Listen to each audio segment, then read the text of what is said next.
Good morning. Welcome to Module 5.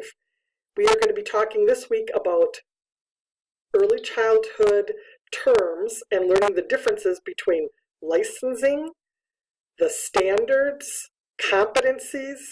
So those are all interrelated, but they're different terms, and we really want to start sorting out those differences for you this week.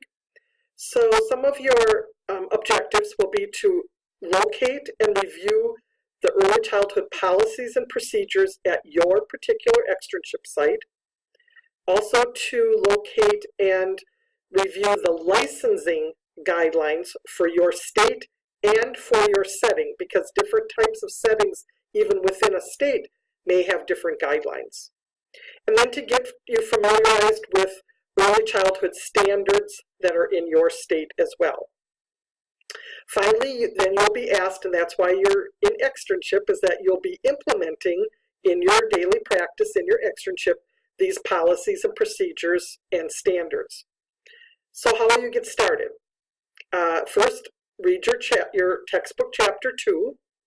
Then there's an online lecture that is called The Importance of Standards, Competency, and Licensing Guidelines. And it really kind of separates those out and will help give you a little bit more background information about that.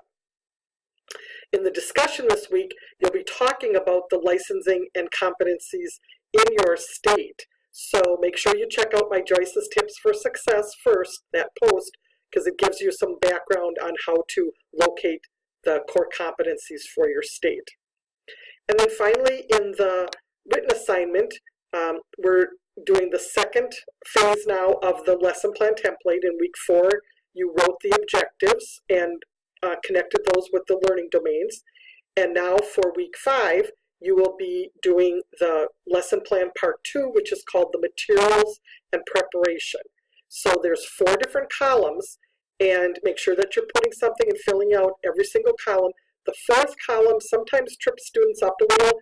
It's called the preparation of area, and what that's referring to is the area where you're going to be doing your lesson in.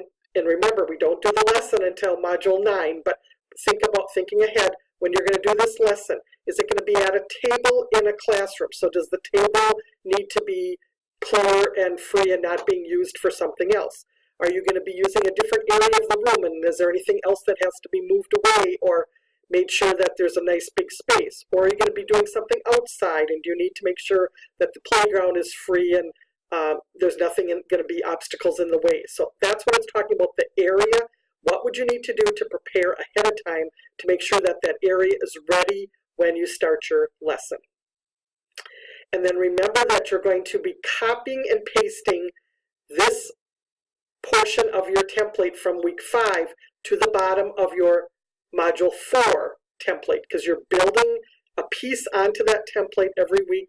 Module 4 started the first, so that would be after you have your cover page, the Module 4 would show at the top, and then after that, when I open up your assignment, I would see the Module 5 template. So you're copying and pasting that to the bottom of that Module 4 template. Again, on April 21st, Friday, April 21st, the Friday of week 3, there was a course announcement with a video that explained how to do this. So if you're not sure, make sure you go back and review that video. And then if you have any questions, make sure you contact me. Okay? And have a great week. And I look forward to reading what you have to say in your written assignment about how you're going to start preparing your lesson plan as far as what materials you're going to need, how many you're going to need. Now remember, again, you're only working with the one child that you selected for your lesson plan, but when you go to implement it, you may be doing it with a group of children. So if you're going to have 6 children in the group, remember that the supplies that you're listing under that materials and preparation would be enough for all 6 of those children, even though you're going to only be evaluating the selected child that you chose for the whole quarter. Okay, that's all I have to say for today. Talk to you soon. Bye.